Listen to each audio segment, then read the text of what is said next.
오늘 말씀 제목은 그리스도 안에 있다는 것이라는 제목으로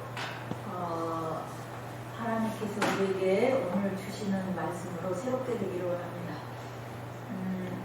지난주 금요일날 장로님과 함께 저녁 식사를 하고 1층에 있는 까만콩 카페에 들어갔어요. 못 뵈던 여자분이 카운터에 앉아 계신 거예요. 제가 오늘은 사장님이 안 계시네요? 그랬더니 제가 사장이에요. 그러시더라고요. 9월 1일부터 시작했다고 했습니다. 근처에서 카페를 했었는데 매장이 좁고 한계가 있어서 그만두고 집에 있었대요. 자녀들도 다 결혼해서 나가고 없고 집에 혼자 있으니까 허무해졌다고 했습니다. 그런데 당근마켓에 까만콩 카페가 나와 있어서 다시 시작하게 되었다고 했습니다. 제가 예수 믿으세요? 라고 물었더니 자신은 불교라고 했습니다. 카페가 잘 되고 돈을 많이 벌어도 허무하지 않게 될까요? 새로운 것을 찾아도 돈이 이 까만콩 카페가 잘 되고 부유하게 되고 그러더라도 허무할 거예요. 나중에 내가 낡아지고 생명력이 흐릿해지는데 새 집, 새 차, 새 직장, 세상이 바뀐다고 해도 허무합니다. 그렇다면 내가 죽었다가 다시 살아난다면 어떨까요? 이건 진짜 쇼킹한 일이죠. 그런다면 얼마나 새로울까요? 그런데 죽음은 경험이 안 되죠. 그러니까 죽음은 죽음이니까 더 이상 살아날 이런 게 없으니까 그럴 의지도 없을 거예요. 죽었냐니까. 그런데요, 육체가 죽었다가 다시 살아난다고 해도 육신의 삶은 그냥 죽었다 살아나기 이전에 삶과 똑같은 거예요. 그럼 더 새로울 것이 없어요. 육신으로 죽었다가 그냥 육신으로 사는 것은 그냥 새로운 것 없어요. 소설가 김은씨는 그의 책 허송세월에서 이렇게 말합니다. 화장장에 다녀온 날 이후로 저녁마다 삶의 무거움과 죽음의 가벼움을 생각했다. 뼈가루 한 대 반은 인간 육체의 마지막 잔해로서 많지도 않고 적당해 보였다. 죽음은 날이 저물고 비가 오고 바람이 부는 것과 같은 자연현상으로 애도할 만한 사태가 아니었다. 뼈가루를 들여다보니까 일상생활 하듯이 세수하고 면도하듯이 그렇게 가볍게 죽어야겠구나라는 생각이 들었다. 돈 들이지 말고 죽자. 건강보험 축내지 말고 죽자. 질척거리지 말고 죽자.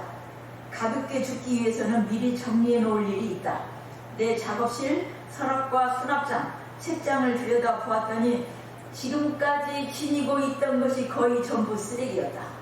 이 쓰레기더미 속에서 한 생이가 지나갔다. 똥을 백자 항아리에 담아서 냉장고에 넣어둔 꼴이다. 허무한 인생을 정말로 새롭게 하시는 분이 계십니다. 예수 그리스도입니다. 바울 사도는 예수님을 만난 이후로 새 사람이 되었습니다. 그의 보는 시각이 달라졌습니다. 사는 목표가 달라졌습니다. 흥미로운 것이 달라졌습니다. 사는 힘의 근원이 달라졌습니다. 자신의 정체가 달라졌습니다. 완전히 새로운 사람이 되었습니다. 영의 사람이 되었습니다. 예수의 영, 성령께서 그의 안에서 일하십니다. 그의 변화된 모습을 보겠습니다. 그는 모든 것을 사랑으로 하게 되었습니다. 그리스도의 사랑이 나를 강권한다라고 그러죠. 사랑으로 한다는 거예요. 그 이전에는 자신의 계획과 열정과 열심을 가지고 일했습니다. 하나님을 섬기는데 자신이 알고 있는 하나님과 다른 말을 하는 사람들을 위협하고 잡아들이고 죽이고자 했습니다. 하나님을 위해 그가 할 수 있는 일이 그것이었습니다. 하나님의 일을 하는데 미움이 그 속에 가득했습니다. 그는 그리스도 밖에 있었습니다. 여러분은 그리스도 안에 있습니까?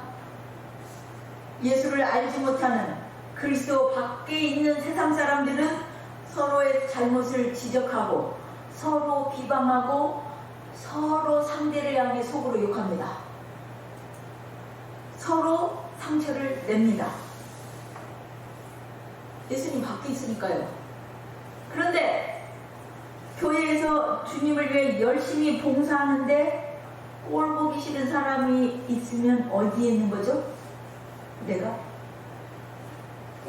다른 사람의 잘못과 술수를 쓰는 모습이 너무나 잘 보여서 괴로우면 자신이 어디에 있는지 생각해 봐야 합니다.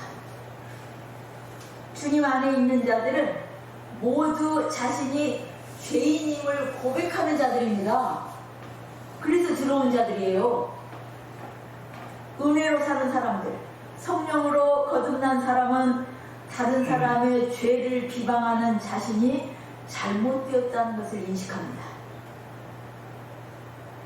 바울 사도는 이제 그리스도의 사랑이 강권하심을 따라서 일합니다. 그리스도의 사랑이 강권하는도다 그랬죠. 14절에요. 우리를 강권하시는도다. 그리스도의 사랑이 우리를 강권한다는 말이 성령으로 충만하다는 말씀이에요. 우리는 내 안에 성령이 강권해요. 계신지 안 계시는지 잘 몰라요. 성령께서 강권하시는 것을 느끼면 충만한 사람이에요. 왜? 성령의 다스리심을 받을 수밖에 없으니까요.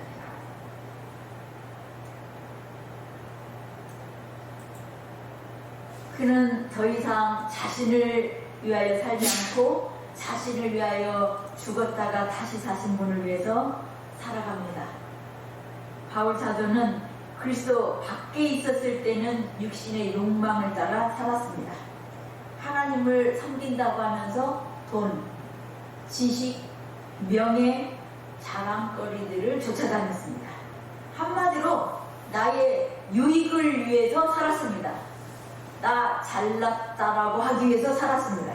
그런데 예수께서 죽으실 때 자신의 욕망도 자랑도 다 죽었다는 것을 알았습니다. 그리스도 안에서 지나온 삶이 죽어 있었던 삶이었다는 것을 알게 된 것입니다. 살아나서 보니까 자신의 죽었던 모습이 보이는 것이죠. 나의 계획이 철저한 사람일수록 하나님께서 사용하시기에 불편합니다. 왜요? 그 자신이 죽기가 너무 어려워요. 사람들이 기도를 하고도 두려워하는 이유, 불안해하는 이유가 무엇입니까? 하나님께서 내가 원하는 대로 들어주시지 않을까 봐서 불안하죠. 우리가 두려움에서 자유롭게 되는 것은 결과를 하나님께 맡길 때입니다. 내가 기도한 대로 들어주시겠다는 확신이 들었을 때 두려움이 사라지는 것이 아니라 하나님께서 원하시는 대로 이루시리라 라고 결과를 맡길 때 두려움이 사라집니다. 내가 하나님을 조절하려는 마음을 내려놓을 때 하나님께서 나의 마음에 평강을 주십니다. 종은 주인의 뜻을 이루는 사람이지 자신의 뜻을 이루기 위해서 주인을 설득하는 사람이 아니에요. 그리스도 안에 있는 사람은 사람을 육신을 따라서 알지 않습니다. 이게 두 번째 특징인 거죠. 바울은 이전에는 자신의 가문, 학벌, 도덕적 의식으로 자신감이 있었던 사람이에요.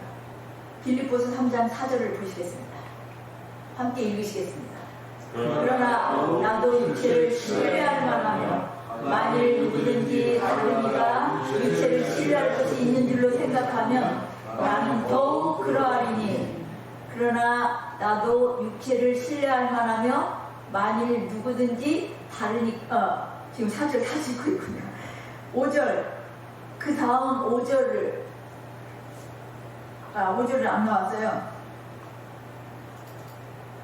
나는 8일 만에 할례를 받고 이스라엘 족속이요 베냐민 지파요 히브리인 중에 히브리인이요 율법으로는 바리새인이요 열심으로는 교회를 핍박하고 율법의 의로는 흠이 없는 자라. 이렇게 자신 있던 사람이에요. 나는 난지 8일 만에 할례 받고 베냐민 지파요 히브리인 중에 히브리인이요 율법의 의로는 흠이 없다라고 자신 있게 말하고 있어요. 이런 바울 사도였어요. 근데 이건 그렇게 자신이 자랑스럽게 생각하던 이 모든 것을 해로 여기고 배설물똥으로 여긴다고 했어요. 이런 것들을 배설물로 여기는 이유는 그리스도를 얻고 그 안에서 내가 누구인지 발견되려 합니다. 육신으로 자랑하는 이런 것들로는 자신이 누구인지 알지 못해요. 이건 다 거치장이에요. 할례 받고 몸 껍데기 표시 있는 거죠. 히브리인이고 베냐민 집하고 율법의 의로 내가 얼마나 선행을 많이 했는지. 이거는 다 겉모습이에요. 겉사람이에요. 그런데 이런 것들로는 자신이 누구인지 진짜 알 수 없어요. 교회 안에서도 근데 이런 것들로 자랑하는 사람들이 있고 이런 것들로 자랑하는 자들을 또 부러워하는 사람도 있어요. 육신의 것이 지금도 중요하니까 교회에 들어오는 사람들을 겉모습을 보고 차별해요. 저 사람 학벌이건지 저 사람 전에 뭐 했던 사람이야, 어느 직장에 있었어, 무엇을 하던 사람이야, 믿는 집안이었어, 뭐 다 이런 거예요. 그런 걸로 차별하는 거죠. 야고보서 2장 2절에서 4절 말씀을 보시겠습니다. 함께 읽으시겠습니다. 만일 너희 회당에 금 가락지를 띠고 아름다운 옷을 입은 사람들이 들어오고 또 남루한 옷을 입은 가난한 사람이 들어올 때에 너희가 아름다운 옷을 입은 자를 눈여겨보고 말하되 여기 좋은 자리에 앉으소서 하고 또 가난한 자에게 말하되 너는 거기 서 있든지 내 발등 아래에 앉으라 하면 너희들이 서로 차별하며 악한 생각으로 판단하는 자가 되는 것이 아니냐. 악한 생각으로 판단하는 것이 아니냐. 뭐를요? 육신의 모습으로 차별하는 것이 악한 생각으로 판단하는 거다. 여러분 길에 가다가 남루한 옷을 입고 허름한 옷을 입고 시장에 앉아서 물건 파는 사람이 귀중해 보여요. 이 많은 사람들의 호의를 받으면서 그냥 칭송을 받고 유명한 사람을 소중히 보여요. 누가 소중해 보입니까? 예수님께서는 누구에게 한 것이 나한테 한 것이라고요? 이 작은 자, 소자에게 한 것이 나한테 한 것이다. 근데 야고보가 쓴 하나님 말씀에도 이 말씀이 들어있어요. 그때에도 교회에 이런 일이 있었단 말이에요. 있었단 말이에요. 바울 사도도 그리스도를 예전에는 육신을 따라서 알았었다 그랬어요. 육신을 따라 알았다. 예수님의 육신의 모습은 유대인들이 예수를 믿지 못하게 하는 걸림돌이 되었습니다. 요셉과 마리아의 아들인데 왜 하늘에서 왔다고 하냐, 나사렛에서 무슨 선한 것이 나겠냐, 이 지식들을 누구한테 배웠냐, 이 믿을 수가 없는 말만 하는 거예요. 믿을 수가 없는 말. 예수가 하나님의 아들이심을 믿지 못할 이유는 셀 수 없이 많았어요. 얼만큼 많으냐, 눈에 보이는 것. 모두가 다 예수는 하나님의 아들이 아니라 인간이다라는 걸 증거하고 있었습니다. 다를 게 하나도 없었던 거예요. 그냥 똑같이 여러분하고 똑같은 모습인 거예요.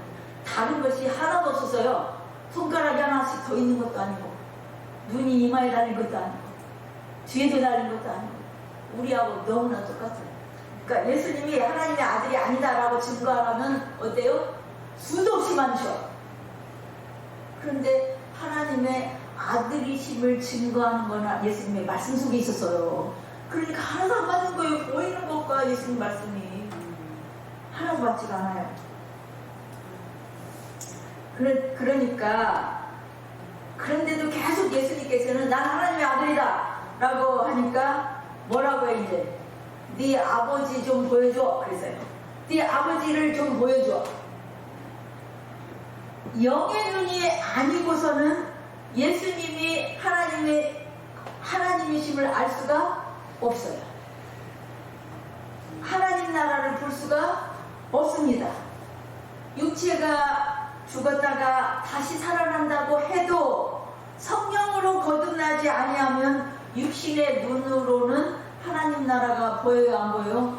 안 보여요. 안 보여요.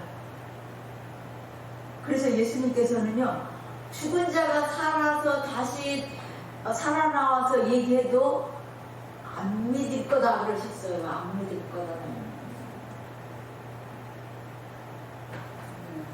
그래서 그러므로 누구든지 그리스도 안에 있으면 새로운 피조물이라. 이전 것은 지나갔으니 보라 새 것이 되었도다. 여러분, 하나님 나라가 보이십니까?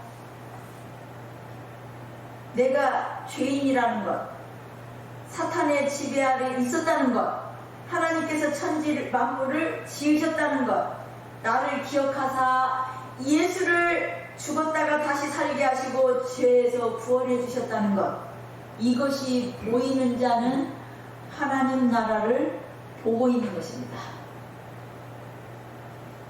이게 선명하게 잘 보일수록, 여러분은 하나님 나라를 선명하게 잘 보는 사람일수록 자신의 티도 잘 보입니다. 윤석열 전 대통령이 계엄을 선포해서 탄핵당한 사실을 미련하고 교만해서 파면당했다고 보면은 육신적인 것이지만, 하나님께서 대통령이 스스로 내려가게 하셨다라고 하면 하나님 나라를 보는 것입니다. 그것이 하나님 나라입니다. 모든 일의 배후에서 하나님께서 통치하심을 보면 하나님 나라를 보는 것입니다. 성경은 처음부터 끝까지, 천지창조부터 새 하늘과 새 땅이 내려오는 것까지 모두가 다 하나님께서 하신 일을 나타내십니다. 하나님께서 어떻게 통치하셨는지. 그런데 예수 그리스도께서 나를 구원해 주심을 알고 믿는데, 믿는 성도들 가운데 돈 많은 사람이 부럽고, 승진하는 사람이 부럽고, 자식이 좋은 대학 들어가면 부럽고, 아파트를 샀는데 집값이 올라가서 돈을 많이 벌었다고 하면은 부럽고, 나이 들어서 전원주택에 살고 여행 다니는 사람이 부럽고, 제가 그랬다는 말이에요. 너무 탐욕적인 거예요, 제가. 너무 탐욕적이에요. 이런 거 왜 그러죠? 새 피조물이라며요. 육신의 욕망이 죽지 않고 그대로 있는 것 같아요. 세상의 기준, 외모, 이 겉껍색이요. 학식, 학벌, 가문, 믿는 집안에서 태어났어, 이런 거 외모, 소유, 이런 거에 마음이 빼앗기게 되면 우리는 하나님께로부터 점점 멀어지게 됩니다. 그런 생각이 마음에 많이 들어와 있으면 세상이 잘 보이지 하나님 나라는 잘 안 보여요. 사탄이 좋아하는 것이죠. 점점 세상 일로 머리가 아파. 세상 일에 흥미에 빠져서 세상 일만 생각하는 시간이 많아. 돈 생각만 하고 있어. 아니면은 어떻게 하면은 돈 되는 일이 생길까 이런 것만 알고 있어. 그러면 하나님 나라는 점점 안 보이게 돼요. 시력이 정말 어두워지는 거죠. 사탄이 좋아하는 거예요. 하나님 말씀을 자주 읽을수록 하나님 말씀은 계속 하나님 나라를 보여주시죠. 하나님 마음이 보이고 하나님께서 원하시는 뜻이 보입니다. 어떻게 역사하시면서 역사를 이끌어 가시는지가 성경이에요. 그래서 말씀을 보면 하나님 마음이 보이고 하나님 나라가 보여요. 그러면 이제 테레사 신부가 부럽고 이태석 신부가 부럽고 백영신 간호사 같은 사람들을 이렇게 부러워하게 됩니다. 나도 어떻게 하면 이거 다 버리고 완전히 헌신할 수 있을까, 몸 전체를. 근데 나 갖고 있는 것도 너무 많네? 그러면 이제 그 부자 청년처럼 되는 거예요. 이거 버릴 것이 너무 많아. 그리스도 안에 있으면 보이는 것이 다르고 생각하는 것이 달라집니다. 목표가 달라져요. 방향이 딱 하나님께로, 주님께로, 십자가로 모아지면 옛날 뒤로 돌아서 세상에 부유하고 잘나가고 칭찬받고 사람들 이 이름 높아지는 인기 많고 한 사람들 보다가 십자가를 바라보도록 딱 초점이 맞춰지게 되면 이제 가치관과 목표가 바뀌는 거죠. 여러분 생각이 주로 어디에 있습니까? 무엇을 생각하고 있습니까? 그리스도 아닙니까? 그리스도 바뀝니까? 밖에 있는 거예요? 안에 있는 거예요? 그리스도 안에는 온갖 지혜와 지식의 보화가 다 들어있습니다. 그리스도 안에. 그리고 그것은 부족함이 없습니다. 내가 노력해서 얻어야 할 것이 더 이상 없습니다. 그리스도 안에는. 세 번째는요, 그리스도 안에서 행하는 일은 관계를 회복시킵니다. 내가 행하는 일은 관계를 회복시켜요. 하나님께서는 우리를 하나님과의 사귐으로 부르십니다. 그런데 사탄은 관계를 먼저 파괴시킵니다. 우리는 하는 일이 어렵고 고단해서보다는 사람과의 관계 때문에 힘이 듭니다. 성과를 기간 내에 내지 못하면 윗사람에게서 받는 압박과 주위에서 받는 시선이 힘들게 합니다. 자신의 이익을 추구하는 사람들이 모이다 보니까 충돌하고 관계가 깨집니다. 나를 공격하면 열받죠. 그래서 원수가 돼요. 관계가 자꾸 깨져요. 그런데 19절 말씀을 오늘 5장 19절 말씀을 앞부분을 다시 한번 같이 읽어보시겠습니다. 19절 말씀 띄워주세요.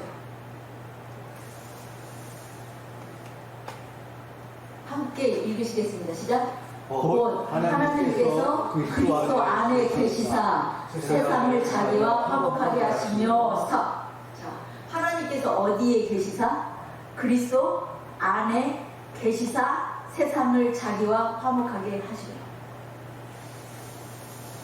하나님의 영이 육신의 눈으로만 보이는 예수 그리스도 안에 계셨어요. 그래서 자기와 세상이 화목하게 하셨어요. 그래서 관계의 회복이 하나님께서 우리를 통해서 부르시는 목적입니다. 내가 깨트린 인간관계, 이거는 내가 스스로 회복시키기 어렵습니다. 하나님께서 회복시켜 주셔야 합니다. 하나님께서는 이전보다도 더 친밀한 관계로 회복시켜 주십니다. 왜요? 하나님의 사랑이 흐르게 해요. 둘 사이에 깨진 관계에 있어서 사랑이 흐르게 하셔서 이전보다 더 친밀하게 회복시키십니다. 그런데 이제 교회 안에가 문제잖아요. 그런데 교회 안에서도 관계를 어렵게 하는 사람들이 있습니다. 교회 안에서도. 그럼 어떻게 하냐? 그럼 또 다시 세상으로 나가버려야 하냐는 문제가 생기는 거죠. 마약에 중독되어서 25년 세월을 지나고 치유의 노래를 부르는 음악 선교사 진호박은 뜨거운 성령 체험을 하고 거듭난 후에 교회에서 겪었던 어려움을 국민일보 역경의 열매에서 이렇게 기록합니다. 교회에서 예배 잘 드리고 착하게 살면 모든 것이 다 잘 될 줄로만 믿었다. 겉으로 보이는 모습으로는 모두 믿음이 깊어 보였고 천사처럼 살아가는 줄로 알았다. 그러나 곧 깨달았다. 교회 안에도 시기와 질투, 교만과 판단이라는 세상적인 잣대가 존재했다. 그 속에서 나 역시 상처가 쌓여왔다. 음악적 재능으로 사람을 감동시키는 데는 능했지만 찬양 팀원과 진정성 있게 소통하고 관계를 형성하는 데 서툴렀기 때문이다. 교회에서도 사람들의 가십과 이중성을 참지 못해 화를 냈고 은혜보다 분노가 앞섰다. 답답함을 이기지 못하던 나는 결국 3일 금식 기도를 결심했다. 기도원에 들어가 목이 터져라 부르짖었다. 하나님, 저 좀 붙들어 주세요. 혼탁한 세상으로 다시 돌아가고 싶지 않습니다. 3일이 지나고 돌아온 건 탈진뿐이었다. 실망과 허탈에 지친 몸으로 연습실에 앉아 힘없이 건반을 눌렀다. 그때 어머니가 선물해 주신 성경책이 눈에 들어왔고 보면대 위에 성경책 말씀이 눈에 들어왔다. 말씀은 내 형제들아, 너희가 여러 가지 시험을 만나거든 온전히 기쁘게 여기라. 이는 너희 믿음의 시련이 인내를 만들어내는 줄 너희가 알니라. 이게 야고보서 1장에 있는 말씀이에요. 마음 깊은 곳에서 멜로디가 솟구쳤다. 건반 위로 흘러나온 음표들이 하나의 곡으로 엮였고 그렇게 내 첫 진정한 신앙 고백 찬양 너를 바로 세우심이라가 탄생했다. 돌아보면 나는 늘 상처와 분노로 가득한 싸움닭 같은 사람이었다. 그러나 하나님은 그 모든 과정을 통해 나를 다듬고 계셨다. 교회는 완전한 사람들이 모이는 곳이 아니라 부족한 우리가 서로 부딪히며 빚어져가는 훈련장이었다. 나는 단순한 음악 기술자가 아니라 하나님이 찾으시는 예배자로 부름받았다는 것을 알게 되었다. 그리스도 안에 있으면 관계가 회복됩니다. 그 사람들이 다 변해서 이제 더 이상 상처를 받기 때문이 아니라 내가 문제였다는 것을 알게 되면서 나는 그 사람들보다 더 분노와 상처가 심한 사람이라는 걸 보게 되는 거예요. 그러면서 바뀌어갑니다. 그 안에서 우리는 다 이렇구나. 나만 상처와 분노가 있는 게 아니구나. 그 안에서 다듬어져 가요. 그리스도 안에 있으면 성령의 사람은 완전히 다른 새로운 피조물입니다.